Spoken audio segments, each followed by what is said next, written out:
Sir, നമ്മുടെ സംസ്ഥാനം ഇപ്പോൾ ഭരിക്കുന്ന മുഖ്യമന്ത്രി അദ്ദേഹത്തിൻ്റെ മകളെ സംബന്ധിക്കുന്ന കമ്പനിയായ എക്സാലോജിക്കിൻ്റെ ഇപ്പോൾ ഉണ്ടായിരിക്കുന്ന അഴിമതി കഥയുടെ കേസ് വാദിക്കാനായി സർക്കാരിൻ്റെ ഖജനാവിൽ നിന്ന് കാശ് മുടക്കി ഒരു വളരെ പേരുകേട്ട വക്കീലിനെ കൊണ്ടാണ് ഇപ്പോൾ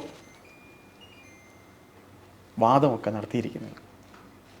KSIDCയെ വെള്ളപൂശാനായി എന്ന് പറയണം സാർ. നോക്കൂ, ഒരു അച്ഛൻ്റെ അധികാരത്തണലിരുന്നു കൊണ്ട് മകള് നമ്മൾ പറഞ്ഞു വഴിവിട്ട നിലയിൽ പണസമ്പാദനം നടത്തിയിട്ട് 1,72,00,000 രൂപ ഈ CMRL എന്ന് പറയുന്ന കമ്പനി നൽകാത്ത സേവനത്തിന് ഇവർക്ക് വീണ വിജയനെ നൽകി എന്നുള്ളതാണ് കേസ്. അതിൽ ഒരു നിലയ്ക്ക് ഈ KSIDC എന്ന് പറയുന്ന സ്ഥാപനത്തിന് ഇത്തരത്തിൽ കോടതിയിൽ പോയിട്ട് ഇതിൻ്റെ അന്വേഷണം സ്റ്റേ ചെയ്യണമെന്ന് പറയേണ്ട ഒരുവിധ ആവശ്യവും ഉദിക്കുന്നില്ല. കാരണം KSIDC എന്ന് പറയുന്ന സ്ഥാപനത്തിന് 14% ഓഹരി ഈ CMRL ഉണ്ട് എന്നുള്ളതാണ് ഇതിൽ ആകെ കൂടിയുള്ളൊരു കോൺട്രവേഴ്സി നിലനിൽക്കുന്നത്. അതിനും കോൺട്രവേഴ്സി എന്നതിന് പറയാൻ പറ്റില്ല. അപ്പോൾ ആ 14% ഷെയർ ഇപ്പോൾ ഈ ഇടതുപക്ഷ സർക്കാരിൻ്റെ കാലത്തൊന്നുമല്ല, അതിന് മുമ്പ് തന്നെയുള്ള ഒരു ഷെയറാണെന്ന് വിചാരിക്കുക. അപ്പോൾ അങ്ങനെയുള്ളൊരു സമയത്ത് ഈ KSIDC എന്തിനു വേണ്ടിയിട്ടാണ് കേരള ഹൈക്കോടതിയിൽ വന്നിട്ട് SFI അന്വേഷണം സ്റ്റേ ചെയ്യണമെന്ന് പറഞ്ഞിട്ട് കോടതിയെ സമീപിച്ചത്? അതാണ് നമുക്ക് ഇതിലത്തെ ഏറ്റവും വലിയൊരു പ്രശ്നം. അതിന് KSIDC പറയണത് ഞങ്ങളുടെ പ്രതിച്ഛായയെ, ഞങ്ങളുടെ ഒരു പൊതുമേഖലാ സ്ഥാപനത്തിൻ്റെ പ്രതിച്ഛായയെ ബാധിക്കുന്ന വിധത്തിലുള്ള ഒരു നടപടിയാകും ഈ SFI അന്വേഷണം വന്നു കഴിഞ്ഞാൽ എന്നാണ്. ഒരു പൊതുമേഖലാ സ്ഥാപനത്തിന് ഈ സീരിയസ് ഫ്രോഡ് ഇൻവെസ്റ്റിഗേഷൻ്റെ ഓഫീസുമായി ബന്ധപ്പെട്ടൊരു അന്വേഷണം വരുന്നത് പ്രതിച്ഛായയെ ബാധിക്കുക എന്താ? അവരുടെ കൈകൾ അവിടെ അന്വേഷണം നടത്തി അവിടെ യാതൊരു വിധത്തിലുള്ള കള്ളത്തരങ്ങളും നടന്നിട്ടില്ല എന്ന് പറഞ്ഞു കഴിഞ്ഞാൽ തീരുന്ന പ്രശ്നമല്ലേ ഉള്ളൂ.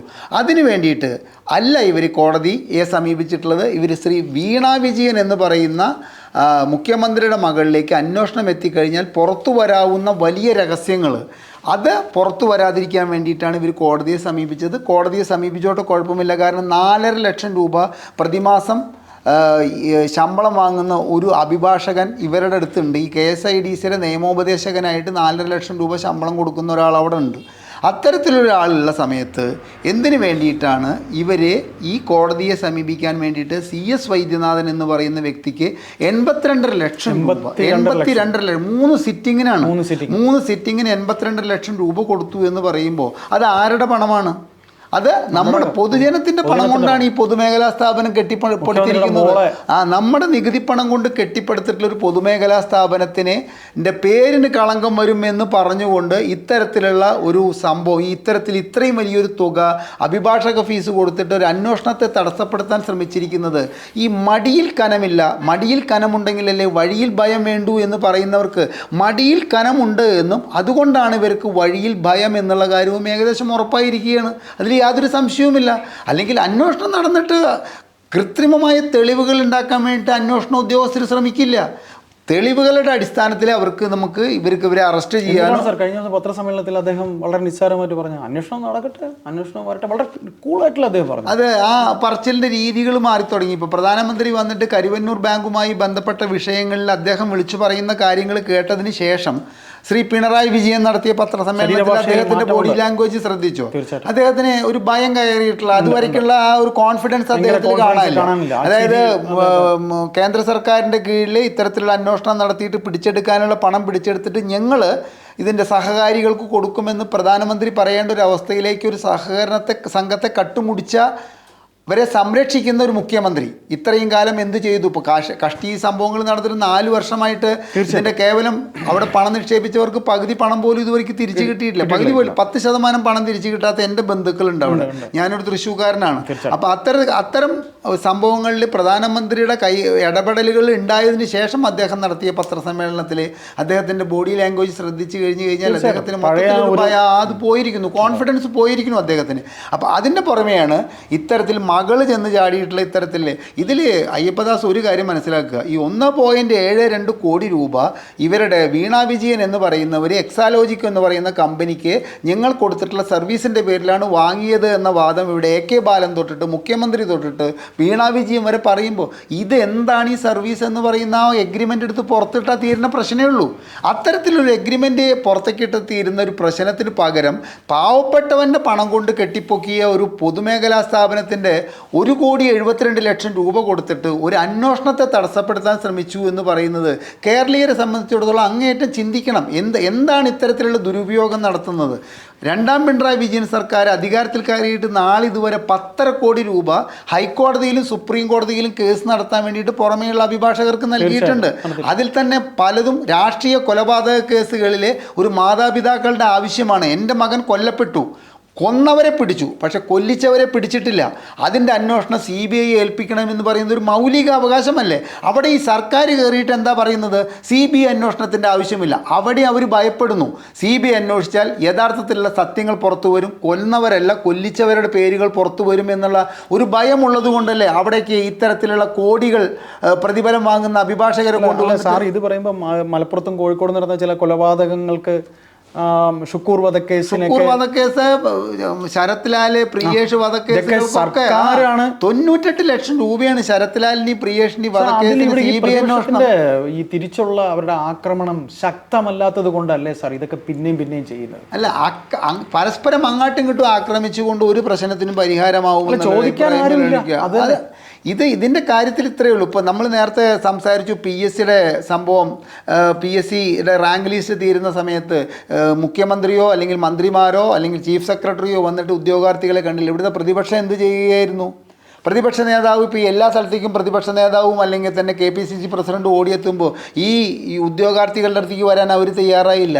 അതുപോലെ തന്നെ ഇത്തരം രാഷ്ട്രീയ കൊലപാതകങ്ങൾ നടക്കാതിരിക്കാൻ വേണ്ടിയിട്ട് ഇവിടുത്തെ പ്രതിപക്ഷം എന്ത് ചെയ്യുന്നു എന്ന് ചോദിച്ചു കഴിഞ്ഞാൽ ഒന്നും ചെയ്യുന്നില്ല എന്നുള്ളതാണ് എനിക്ക് മനസ്സിലാക്കാനുള്ളത്. ഇപ്പോൾ വിഷയത്തിലേക്ക് വരുമ്പോൾ നമ്മളിപ്പോൾ KSIDCയുമായിട്ടുള്ള ബന്ധപ്പെട്ട വിഷയത്തിൽ വീണ വിജയനെ സംരക്ഷിക്കേണ്ട ഒരുവിധ കാരണവും KSIDCക്കില്ല.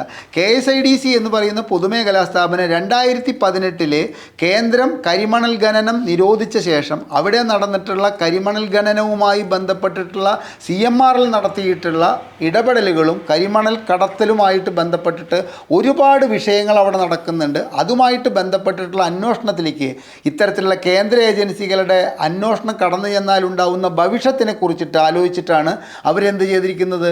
വീണ വിജയനെ പ്രൊട്ടക്റ്റ് ചെയ്യാൻ വേണ്ടിയിട്ടെന്ന പേരിൽ അവരിവിടെ ഹൈക്കോടതിയിൽ വന്നിട്ട് ഈ 82 ലക്ഷം രൂപ ചിലവാക്കിയിട്ട് ഒരു അഭിഭാഷകനെ വെച്ചിട്ട് ഈ കേസ് നടത്തി എന്നിട്ടുള്ളത് അങ്ങേയറ്റം ദുരൂഹമായിട്ടുള്ള ഒരു സാഹചര്യം നിലനിൽക്കുന്ന ഒരു സംഭവമാണ്.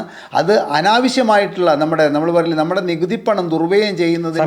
സാറ് തന്നെ പറഞ്ഞതാണെന്ന് തോന്നുന്നു. വിവരാവകാശത്തിൽ ചോദിച്ചപ്പോൾ ആദ്യം അത് എത്ര രൂപ ചെലവായെന്ന് പറയാൻ മടിച്ചു. ഈ കേസ് എത്ര രൂപ ചെലവായെന്ന് പറയാനല്ല, ഹാജരായ അഭിഭാഷകന്റെ പേര് പറഞ്ഞു എല്ലാം പറഞ്ഞിട്ട് ഈ ഒരു ചോദ്യത്തിന് അതിന്റെ ചോദ്യത്തിന്റെ പ്രധാന ഭാഗം എത്ര രൂപ ഫീസ് വാങ്ങി. അപ്പൊ അത് മറച്ചു വെക്കാൻ ശ്രമിക്കുക എന്ന് പറയുമ്പോൾ തന്നെ ഇത്തരം കാര്യങ്ങളിൽ ദുരൂഹതയിലെ ഉദ്യോഗസ്ഥർ തന്നെ ഒരു നമ്മൾ ശരിക്കും വെള്ളാനകൾ എന്നൊക്കെ പറയുന്നത് പോലെ ഒരു KSIDC എന്ന് മാത്രമല്ല കേരളത്തിലെ എല്ലാ പൊതുമേഖലാ സ്ഥാപനങ്ങളും മലബാർ സിമന്റിന്റെ കാര്യം എടുക്കുക. അയ്യപ്പദാസെ, മലബാർ സിമന്റ് ഭരിച്ചിരുന്ന ഒരു ചാക്ക് രാധാകൃഷ്ണനാണെന്നുള്ളത് ആ ഒരു പാവപ്പെട്ട ഉദ്യോഗസ്ഥനും 2 കുട്ടികളും മരിച്ചതിന് ശേഷം പുറത്തു വന്ന വിവരങ്ങളല്ലേ. അപ്പൊ മലബാർ സിമന്റിന്റെ ദുരൂഹമായിട്ടുള്ള അവിടുത്തെ ഭരണങ്ങളെ നിയന്ത്രിച്ചിരുന്നത് ഒരു ചാക്ക് രാധാകൃഷ്ണനാണെന്ന് പറയുമ്പോൾ ഇവിടെ ഒരു ശശിധരൻ കർത്തയുടെ CMRL എന്ന് പറയുന്ന ഒരു കമ്പനിയാണ് ഈ CMRL KSIDCയെ കൊണ്ട് നടക്കുന്നത് എന്ന് പറയുന്നതൊക്കെ നമ്മുടെ ഈ രാഷ്ട്രീയത്തിൻ്റെ നമ്മുടെ കേരളത്തിലെ ഒട്ടുമിക്ക പൊതുമേഖലാ സ്ഥാപനങ്ങളും വ്യാവസായിക അടിസ്ഥാനത്തിൽ 9 സെക്ടറിലായിട്ട് 42 പൊതുമേഖലാ സ്ഥാപനങ്ങളുണ്ട്. കഴിഞ്ഞ വർഷം ഞാനെടുത്ത വിവരപ്രകാരം ഈ 42 പൊതുമേഖലാ സ്ഥാപനങ്ങളിൽ 27 നഷ്ടത്തിലാണ് ഓടുന്നത്. അത് നഷ്ടത്തിലോടുന്നത് അവിടുത്തെ പ്രൊഡക്ഷനുകൾക്കോ അവിടുത്തെ പ്രൊഡക്ഷൻ നടക്കാതെയോ അല്ല, അവിടെ നടക്കുന്ന ദുരൂഹമായിട്ടുള്ള ഇത്തരത്തിലുള്ള ഇടപാടുകളാണ്. കൈയിട്ടുവാരലുകൾ കൊണ്ട് ഇവിടുത്തെ പൊതുമേഖലാ സ്ഥാപനങ്ങളെല്ലാം തന്നെ നഷ്ടത്തിൽ നടന്നുകൊണ്ടിരിക്കുന്ന സാഹചര്യത്തിൽ ഇത്തരത്തിൽ ഒരു മുഖ്യമന്ത്രിയുടെ മകളെ രക്ഷിക്കാൻ വേണ്ടിയിട്ട് ഇത്രയും വലിയ തുക മുടക്കിയിട്ട് ഒരു അഭിഭാഷകനെ നമ്മുടെ കേരളം പ്രൊവൈഡ് ചെയ്തു എന്ന് പറയുന്നത് നമുക്ക് മാനക്കേടാണ്. നമ്മൾ എന്ത് പ്രബുദ്ധ കേരളമാണ്. ഇവിടെ രാഷ്ട്രീയം കളിക്കാനായി ഗവർണർക്കെതിരെ വാദിക്കാനായിട്ട് അവർ എത്ര രൂപ ഇപ്പോൾ സുപ്രീം കോടതി ഇവരെ കൊണ്ട് ചെലവാക്കിയിരിക്കുന്നു.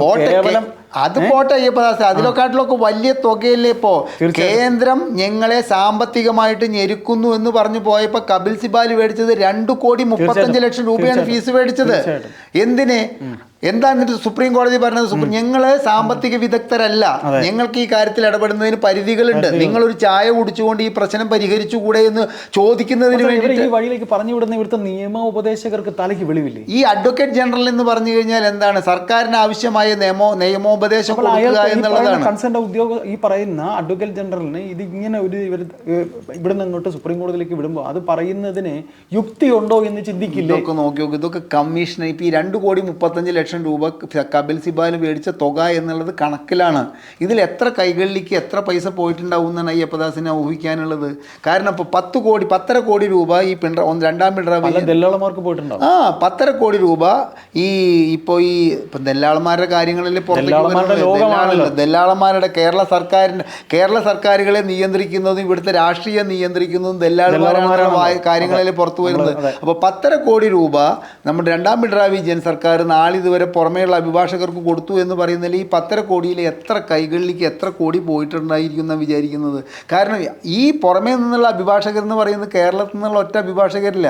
അഡ്വക്കേറ്റ് ജയശങ്കറെ പോലെ, അഡ്വക്കേറ്റ് കാളീശ്വര രാജിനെ പോലെ, അഡ്വക്കേറ്റ് രാംകുമാറിനെ പോലെ പ്രഗത്ഭമതികളായിട്ടുള്ള ഒരുപാട് അഭിഭാഷകരുടെ സംസ്ഥാനത്ത് നിന്ന് ഇവർക്ക് കിട്ടുന്നില്ല. ഇവർക്ക് ഈ വടക്കൻ ലോബിയുടെ അഭിഭാഷകരെ മാത്രമേ കിട്ടുള്ളൂ എന്ന് പറയുമ്പോൾ ഇതിൽ കാര്യമായിട്ടുള്ള കമ്മീഷനാണ്. ഇതും കമ്മീഷന്റെ മുകളിൽ പോകുന്ന കാര്യങ്ങളാണ്. നമ്മൾ ഈ പ്രശ്നം പറഞ്ഞു വരുന്നത് എക്സാലോജിക് എന്ന് പറയുന്ന കമ്പനി സൃഷ്ടിച്ചത് അത് പൂട്ടാൻ വേണ്ടി ഉണ്ടാക്കിയിട്ടുള്ള കമ്പനിയാണെന്നുള്ളത് അതിൻ്റെ ബാലൻസ് ഷീറ്റ് നോക്കിക്കഴിഞ്ഞാൽ അറിയാം. കാരണം നമ്മുടെ പെൻഷൻ പണം കൊണ്ടാണ് ആ കമ്പനി ഉണ്ടാക്കിയത് എന്ന് പറയുമ്പോൾ തന്നെ അവിടെ എത്ര 7.5 കോടി രൂപയുടെ ശമ്പളം കൊടുത്തതായിട്ട് കാണിക്കുന്നുണ്ട്.